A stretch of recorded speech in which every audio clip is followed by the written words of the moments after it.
Hari-hari gigin dah hanya motor boy. Anda tak.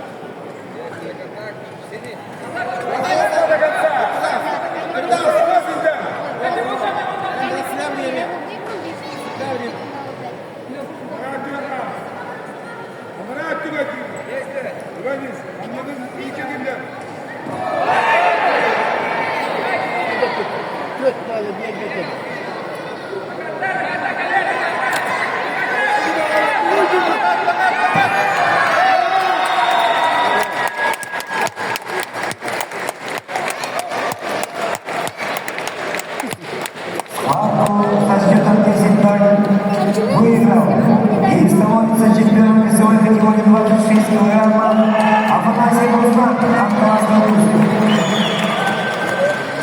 Сердцем Германии занимает